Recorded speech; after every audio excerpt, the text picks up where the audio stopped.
11월 26일 화요일 하나님 말씀 요한계시록 4장 1절부터 4절까지입니다. 함께 교독하겠습니다. 이 일 후에 내가 보니 하늘에 열린 문이 있는데 내가 들은 바 처음에 내게 말하던 나팔 소리 같은 그 음성이 이르되 이리로 올라오라. 이후에 마땅히 일어날 일들을 내가 네게 보이리라 하시더라. 내가 곧 성령에 감동되었더니 보라, 하늘에 보좌를 베풀었고 그 보좌 위에 앉으신 이가 있는데 앉으신 이의 모양이 벽옥과 홍보석 같고 또 무지개가 있어 보좌에 둘렀는데 그 모양이 녹보석 같더라. 또 보좌에 둘러 24보좌들이 있고 그 보좌들 위에 24장로들이 흰옷을 입고 머리에 금관을 쓰고 앉았더라. 아멘. 이것은 하나님의 말씀입니다. 요한계시록 1장부터 이제 어제 본문 3장까지의 내용은 왜 요한계시록을 쓰게 되었는지, 그죠? 현실은 박해와 고난과 핍박이 가득했죠. 그래서 사람들이 했던 질문은 주님은 언제 다시 오시는가? 주님은 왜 우리의 기도를 듣고 우리를 돕지 않으시는가? 상황이 바뀌지 않았기 때문에 이 믿음을 계속해서 지켜가는 것이 우리에게 필요한 일이고 유익한 일인가? 이 질문을 하기 시작했죠.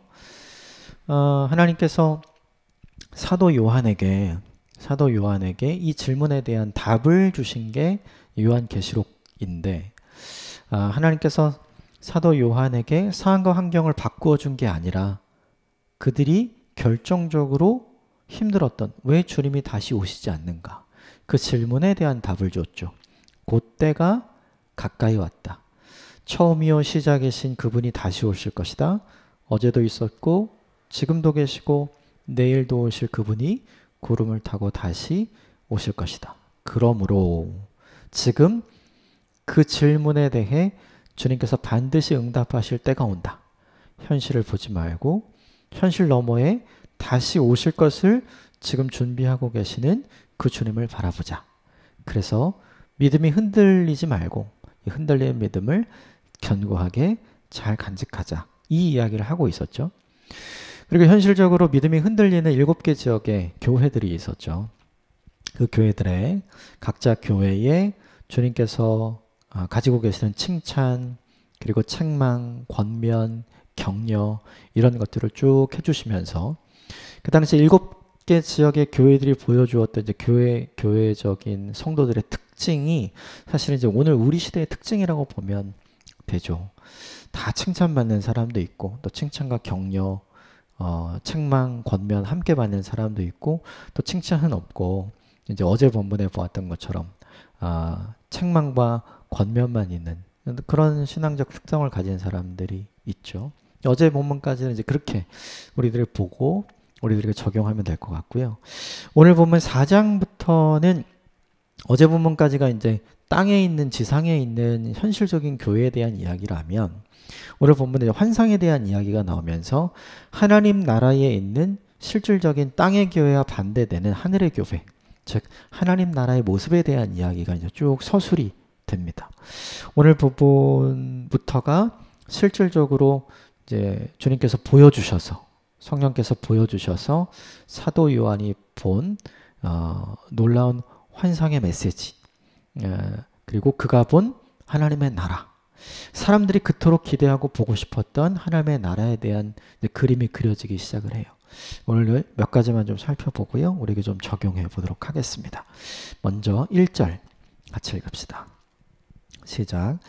이 일 후에 내가 보니 하늘에 열린 문이 있는데 내가 들은 바 처음에 내게 말하던 나팔 소리 같은 그 음성이 이르되 이리로 올라오라. 이후에 마땅히 일어날 일들을 내가 내게 보이리라. 거기에 이리로 올라오라 거기에 표시를 해주시고 이후에 내가 내게 보이리라 거기에 표시라고 연결을 지으시면 좋을 것 같아요.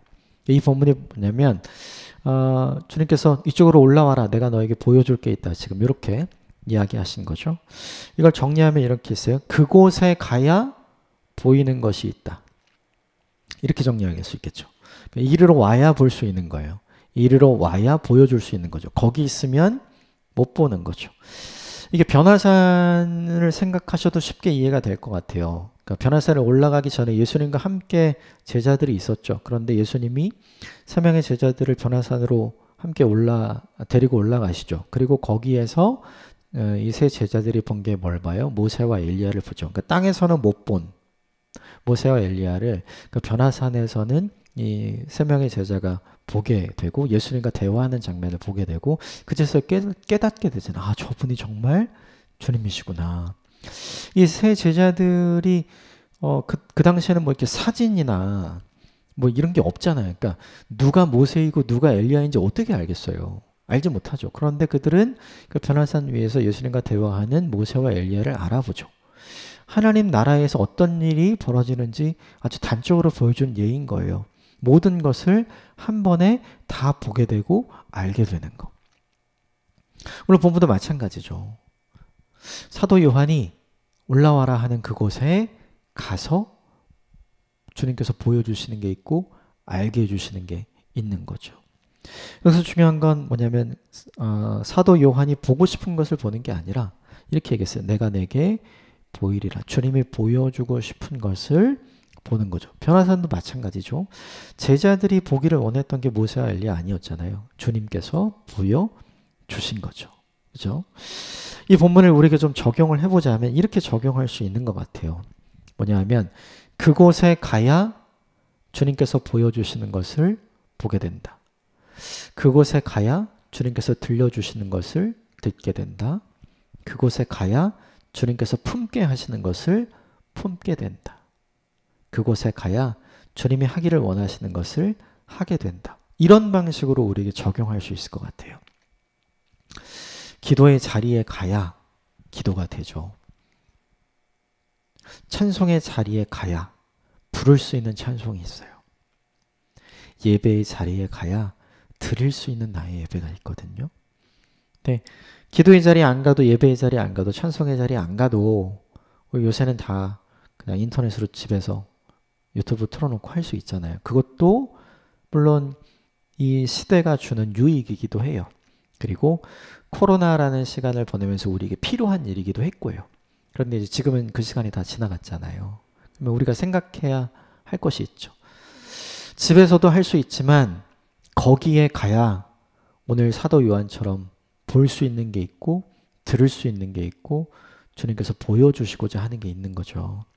내가 집에서 드리는 기도도 있지만 예배당에 가서 드릴 수 있는 기도가 있고 내가 집에서 드릴 수 있는 찬송도 있지만 예배당에 가야 함께 드릴 수 있는 찬송도 있고요.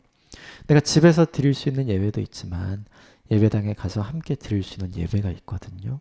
저는 이 두 가지 장소가 주는 장점들을 결국 비교하고 싶지는 않아요. 무엇이 더 좋다 이렇게 얘기하고 싶지는 않습니다. 그런데 중요한 건 그곳에 가야 보이고 그곳에 봐야 듣고 그곳에 가야 품을 수 있는 게 있다는 걸 이 본문이 우리에게 알려주잖아요. 저는 이 유익을 저와 여러분이 놓치지 않게 되기를 주님의 이름으로 축복합니다. 이게 우리에게 적용해야 할 내용인 것 같아요. 두 번째 2절 말씀을 보면 같이 읽읍시다. 시작. 내가 곧 성령에 감동되었더니 보라 하늘에 보좌를 베풀었고 그 위에 앉으신 이가 있는데 성령에 감동이 되어서야 주님께서 보여주시니까 보게 된 게 있죠. 이게 되게 중요해요. 언제 우리가 성령의 감동하심이 오는가? 주님께서 오라 그랬잖아요. 이리로 올라와라. 거기로 올라가면 즉 순종하면 성령의 감동하심 성령의 함께하심, 성령의 충만케 하심이 우리에게 임하는 거죠. 그러니까 말씀을 따라서 순종하고 움직일 때 우리에게 무엇이 찾아오는 거냐 하면 성령의 충만하심을 경험하게 되는 거예요. 이 성령의 충만하심이 저와 여러분에게 있게 되기를 주님으로 축복합니다. 그러기 위해서 필요한 건 뭐냐 하면 가라 하면 가고 오라 하면 오는 거예요. 말씀대로 할 때 성령의 충만함이 오니까요. 근데 그 성령의 충만함을 덧입은 결과, 즉 순종한 결과로 오늘 사도 요한이 경험한 게 뭐냐 하면 보게 되죠. 진짜 보여주시는 거를 보게 된단 말이죠. 되게 중요한 게 어제 라오디게아 교회 교인들의 성도의 특징은 자기들이 다 볼 수 있는데 실제로 자기들이 어떤지는 못 봤잖아요. 그러니까 내가 보는 게 진짜가 아니거든요.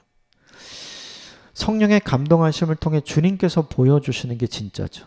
이게 뭐냐 하면 사도행전 3장에 그 베드로와 요한이 성전 미문에 앉아있는 안진뱅이 앞을 지나가다가 매일 본 사람들이거든요. 그런데 성령의 충만함을 덧입고 이 사람을 보는 시각이 달라졌어요. 그 전에는 성전 미문에 앉아있는 안진뱅이에게 필요한 건 동전이라고 생각했어요. 돈. 그런데 성령의 충만함, 이 감동하심을 덧입고 나서 사도행전 2장의 성령 충만 사건을 경험하고 나서 3장에 넘어가서 구식 기도 시간에 올라가면서 그 사람을 다시 보니까 이 사람에게 필요한 건 돈이 아니었던 거예요. 이 사람에게 진짜 필요했던 건 돈이 아니라 예수 그리스도가 필요했다는 걸 알게 된 거죠. 그러니까 눈이 달라진 거예요. 보는 게 달라진 거죠. 오늘 본문에도 똑같아요. 순종의 결과로 얻은 선물은 성령의 충만케 하심, 성령의 감동하심이죠. 이 성령의 감동하심으로만 보이는 게 있어요. 볼 수 있는 게 있고요. 다시 말하면 이 성령의 감동하심은 보이지 않던 것을 보이게 만드는 거죠. 이것과 똑같은 얘기는 사도행전 3장에만 있는 게 아니라 6장에도 나와요. 스데반이 돌에 맞아 죽게 될 상황에 처해 있을 때 그가 사람들을 원망한 게 아니라 하늘을 보잖아요. 그리고 하나님께서 그가 하늘을 볼 때 보여주신 게 뭐예요? 주님의 보좌를 보여주시죠. 스데반이 그걸 보고 사람들에게 이야기하죠. 그래서 그 이야기를 듣고 사람들이 어떻게 하냐면 회개하지 않고 오히려 더 화가 나서 돌을 던져서 결국 스데반을 죽게 만들잖아요. 근데 되게 이상한 건 사실은 제일 위험한 현장이었어요. 상황은 제일 안 좋았다고요. 그런데 스데반은 뭘 봐요? 하나님 나라를 보죠. 거기 있는 다른 사람들은요, 똑같은 장소에 있는데 못 봐요. 왜요? 성령의 감동하심과 충만하심이 없는 거예요. 왜 이 본문이 우리에게 중요한가? 계시록의 시대를 살아가는 성도, 오늘 지금 본문의 시대를 살아가는 성도들의 주변 환경은 어때요? 박해와 고난과 핍박이 가득했죠. 살아가는 현장은 최악의 현장이었어요.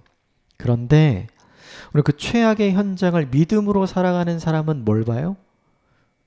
삶의 현장 너머에 이제 곧 오실 것을 준비하고 계시는 주님을 바라보고 있잖아요. 이게 성령의 감동하심, 성령의 충만하심이 있는 사람들이 가질 수 있는 눈이고 보일 수 있는 은혜거든요. 오늘 우리에게도 이게 필요한 것 같아요. 우리는 다 주님 보여주시면 믿겠습니다. 이렇게 얘기하잖아요. 네, 이건 지금 현실에서 어떤 걸 보여준 게 아니잖아요. 사도 요한에게 앞으로 올 환상을 보여주신 거니까 이게 현실적인 뭐 변화의 내용이 아니에요. 앞으로 이렇게 될 거야. 앞으로 이렇게 될 거야. 그걸 보여주신 거죠. 상황은, 조건은 여전히 최악이었어요. 그런데 성령의 충만하심과 감동하심을 덧입으니까 이 상황을 뛰어넘는 놀라운 미래를 보고 그리고 하나님 나라를 보게 되잖아요. 저는 이 은혜가 저와 여러분에게 있게 되기를 주님으로 축복합니다. 현실을 이기는 힘은 어디로부터 나오는가? 현실이 바뀌고 상황이 좋아져서 나오는 게 아니에요. 현실이 바뀌지 않고 상황이 좋아지지 않아도 장차 오실 주님에 대한 믿음, 소망, 꿈, 그 확신, 그게 있으면 이 현실은 아무것도 아닌 게 되죠. 결론을 이미 알아요. 그럼 그 과정은 이길 수 있고 견딜 수 있고 극복할 수 있게 되거든요. 지금 그걸 보여주는 거예요.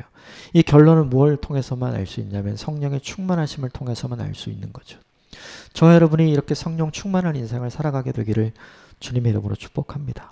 그러면 우리가 보지 못했던 것을 보게 되고 우리가 확신하지 못했던 것을 확신하게 되는 놀라운 일이 있는 거죠. 그들이 이 하나님의 나라에서 본 것, 굉장한 이렇게 보석으로 잘 치장되어 있는 현실 세계에 없는 놀라운 그런 환경을 보았고, 그리고 그 주변에 이 4절에 보면 이렇게 되어 있죠. 같이 읽읍시다. 시작. 또 보좌에 돌려 24 보좌들이 있고 그 보좌들 위에 24 장로들이 흰옷을 입고 머리에 금관을 쓰고 앉았더라. 이제 내일 본문부터 좀 자세하게 나오지만 24 보좌, 그러니까 그 하나님의 보좌를 옆에서 호위하고 있는 천군 천사, 이걸 본 거예요. 그리고 중요한 건 그 옆에 또 금면류관을 쓰고 있는 24명의 장로들. 이 사람들이 어떤 사람인지는 잘 모르죠. 그런데 분명한 건 먼저 하나님 나라 간 사람들. 그러면 이제 되게 중요한 게 천국에 있는 천군 천사와 먼저 하나님 나라에 간 사람들의 모습을 보는 게 왜 중요한가? 그거 지금 현실에서 고난받고 있는 사람은 아무도 관계 없잖아요. 그거 보여준다고 현실이 바뀌는 게 아니니까요. 그런데 이게 왜 중요한가를 우리는 생각을 해봐야 돼요. 이 땅에 남겨진 고난과 핍박과 박해 시대를 살아가야 하는 사람들에게 이 천군 천사들과 먼저 간 금면류관을 쓴 24명의 사람들의 모습이 왜 중요한가? 우리가 장차 저기 있겠구나. 이것 때문에 그래요. 이 시간이 지나면 이 믿음을 지키면 우리도 거기에 갈 것이다. 많은 사람들이 이렇게 얘기합니다. 현실이 지옥 같은데 죽어서 가는 천국, 나중에 가는 천국, 그게 무슨 소용이냐? 이렇게 얘기해요. 그런데 잘 생각해 봐야 돼요. 왜 그런 이야기를 하는가? 그 천국이 실제 어떤 건지 몰라서 그래요. 그 천국이 너무너무 좋은 것이고 너무나도 가고 싶은 곳이라면 결론적으로 그러면 사람들은 이 현실의 기간을 다 견디죠. 쉽게 예를 들면 3년, 5년 후에 당신에게 100억, 200억, 300억을 준다. 주기로 돼 있다. 그걸 딱 보여준다 생각해 보세요. 그러면 1년, 2년, 3년의 현실 생활 힘들긴 하겠지만 희망과 기대와 기쁨으로 그 시간을 보낼까요? 아니면 절망과 아픔으로 포기하고 싶다고 생각할까요? 후자가 아니라 다 전자거든요. 그래서 지금 결론을 먼저 보여주는 거예요. 성령께서 믿는 자에게 주어질 결론을 보여주고 그것을 바라보고 믿음으로 현실을 극복하게 만드는 거죠. 하나님은 절대로 우리의 현실을 해결해 주심으로 우리의 믿음을 견고하게 하시는 것이 아니라 현실을 그대로 두시고 더 희망적이고 더 좋은 미래를 보여주심으로 오히려 이 현실을 뛰어넘게 만드는 거죠. 그러면 우리의 믿음이 강해지고 견고해져요. 결론을 보면 참을 수 있고 견딜 수 있고 이길 수 있어요. 기대하고 기쁜 마음으로. 이게 하나님이 우리를 훈련해 가시는 방식이신 것 같아요. 우리는 다 내가 기도한 대로 현실 세계를 바꿔주면 우리의 믿음이 강해질 것 같지만 현실의 세계에서 다른 어려움이 생기면 우린 또 흔들리잖아요. 인생의 고난을 하나님께서는 신자라고 봐주거나 피하게 해주시지 않거든요. 다 경험하게 하세요. 그 속에서 우리의 믿음을 훈련시키고 성숙시키고 성장시켜서 견디게 하시고 지나게 하시고 극복하게 하시는 분이 하나님이신 거죠. 그걸 하게 하는 가장 좋은 방법이 뭐냐 하면 결론을 보여주는 거예요. 태릉 선수촌에서 올림픽을 4년 동안 준비하는 사람들, 늘 무엇을 생각하며 준비하냐면 마침내 자기 종목에서 금메달을 따고 시상식에 올라간 그 순간을 떠올리게 하는 거죠. 그걸 보여주고 그걸 생각하게 하면서 그 훈련의 기간을 견디고 극복하고 이기게 하는 거죠. 더 단단해지고 더 성장하고 더 성숙하는 시간으로 그걸 쓰게 하는 거죠. 그 꿈이 있어서 이 과정을 견디는 거거든요. 믿음도 똑같아요. 오늘 이 본문이 우리에게 보여주는 중요한 메시지가 있다면 우리도 저렇게 될 것이다. 우리도 거기에 갈 것이다. 이 꿈과 이 소망을 성도들에게 준 거죠. 그래서 이 현실보다 이 꿈이 훨씬 더 크고 좋은 것이기에 다시 기대하고 다시 희망하고 다시 소망하고 다시 일어설 수 있게 만든 거죠. 저는 이와 같은 하나님의 은혜가 저와 여러분에게 가득한 오늘 하루가 되기를 주님의 이름으로 축복합니다. 우리도 반드시 거기에 다시 있게 될 줄 믿습니다. 오늘의 현실을 잘 견디고 극복하는 저와 여러분이 되기를 바랍니다. 함께 기도하겠습니다.